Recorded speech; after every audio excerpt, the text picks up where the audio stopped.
Something occurred to me listening to the interview with Dr. Cassie Withrich, which I will link below, talking about how your life is your medicine.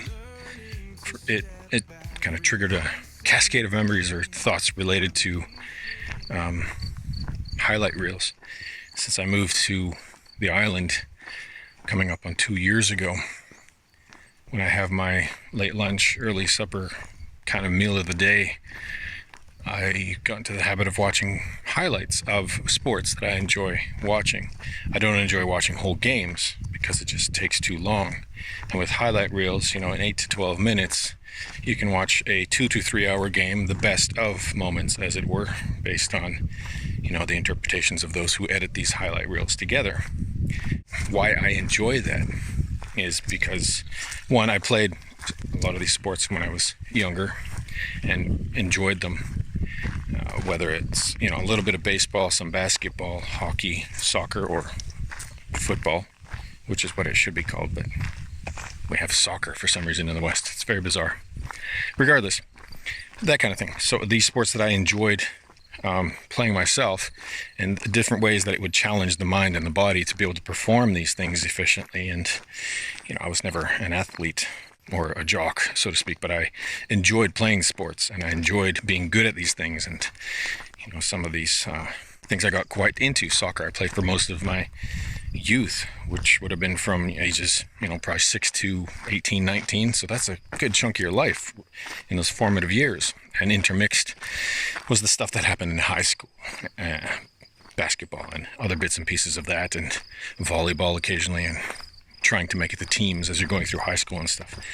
So, but the point of watching highlight reels to me is, I guess, the payoff, because in 8 to 12 minutes you get to watch a 2 to 3 hour game condensed into the best of moments, and you get to see how these professionals who are day in and day out training and practicing and playing and competing, and when you see them in these moments of perfection or error, whatever it might be, they can screw up the most basic things like not catching a ball. How can a professional athlete miss catching a pop fly kind of thing?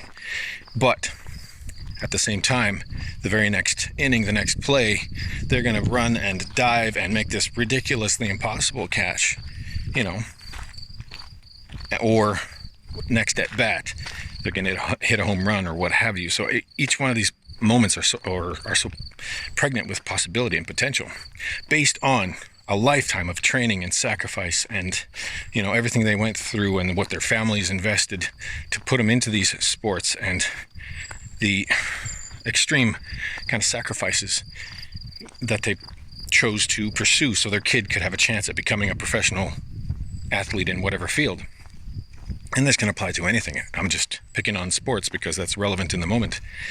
So when they hit a home run or a grand slam or something that's truly unique and rare, you can see the joy. The whole team is excited and practically in tears for that moment, because they know what's gone into that. They know the sacrifice and everything that they've gone through for years that culminated in that moment of things that lined up perfectly.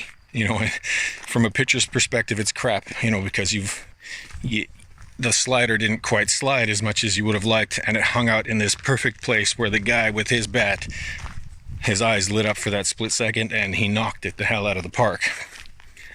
And, then you would move on to the next play, the next inning. So these brief little moments, but in that moment, and especially if it's bottom of the ninth, and they somehow come together for a walk-off win or a comeback that, somehow they pulled it out. So to me, I love observing these moments when all these factors come together, and that height of emotion and that payoff, right? Or disappointment. It's not all good, right?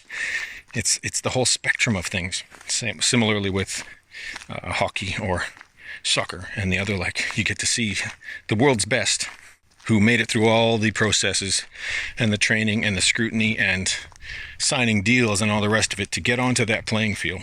And of course there are arguments and criticisms of what professional sport is, and I get that.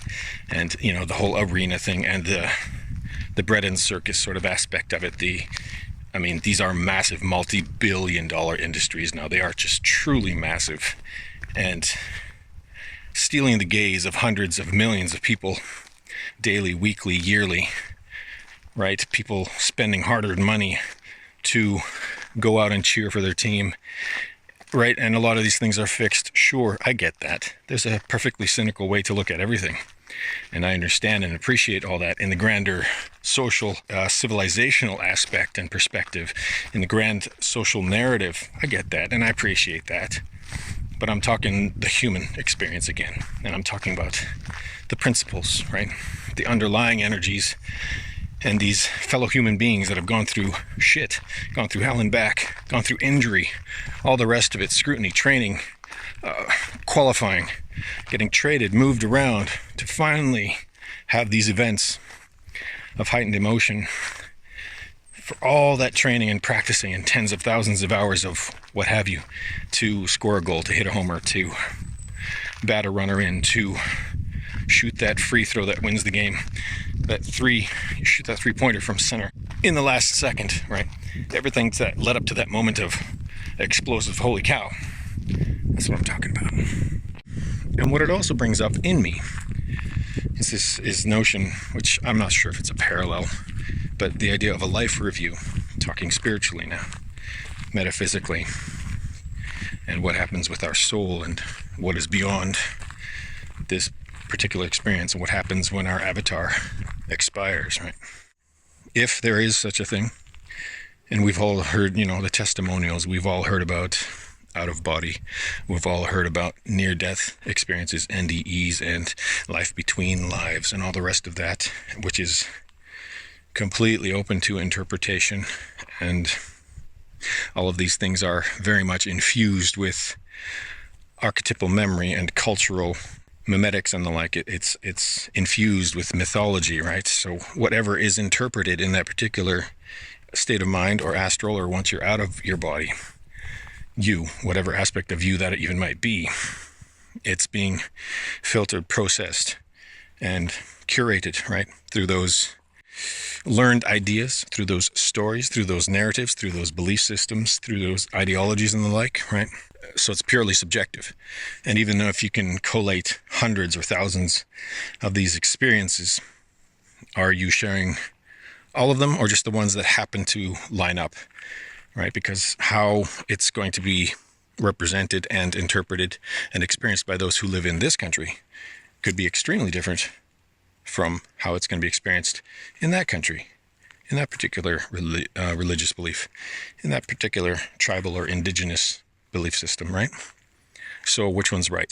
They're all right. But the point I'm trying to get at is that if there is such a thing as this life review, one would presume it would probably lean into the notion of a highlight reel. And then who chooses the highlights, right? Are we going to, in a split second, or, time, of course, is not going to be a thing once we're out of this particular linear life experience. That doesn't really make sense. So in our present lingo, it could be a split second where you get this data packet, heavily compressed, that has all of your life experiences. And then are you going to be reviewing just what you did, how your processes and pursuits manifested or came to fruition? Are you going to review how you felt about things, what you experienced? Are you going to have regrets and the like about what you could have done differently or better, whatever better means? Are you going to experience the perspectives and feelings of others and how they interacted with you, good and bad, right or wrong? What kind of a highlight reel is it going to be? How are you going to be paring down and filtering down and modifying this entire life of billions and billions and billions of data points, data sets, experiences, choices, and the like, into this singular sort of data packet for whatever reason and whatever purpose, while you are still in perhaps some capacity, in some sort of attachment linked to that particular lifetime, to that identity, to that personality, before what one presumes it would simply fade away into the ethers, into the all, as you are, subsumed back from whence you came, right?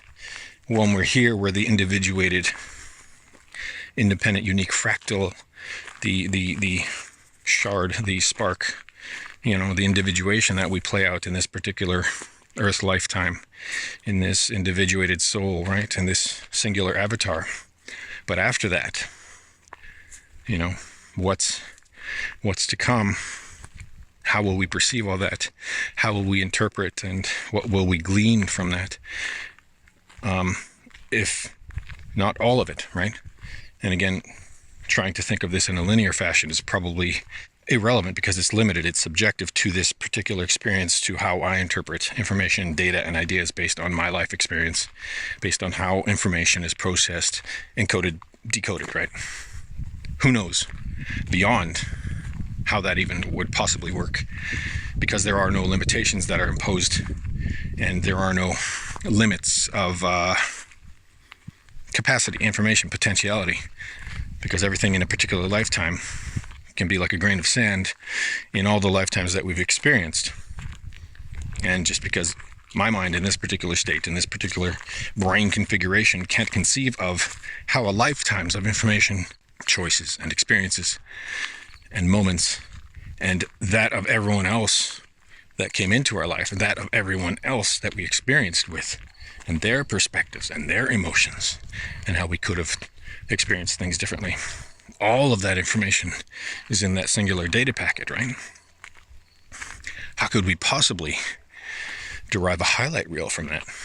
How could we possibly know or appreciate or label certain things as, oh, that was a good evolutionary, important, revealing moment. Oh, that's a good one to keep. Oh, that's a good one to keep. Because every single one of them informed the whole, right? The whole being greater than the sum of its parts, if that is even such a thing beyond this place. So that's, one way to parallel the two ideas of highlight films, highlight reels. Something that was rolling around in my mind and maybe of some relevance to you. Have a good one. It's been coming down every other day, but they tell me we are in drought season. That's not my story, not my reality. No matter what you force my eyes to see, and the sky is falling right on top of me, but they tell me it's for the greater good.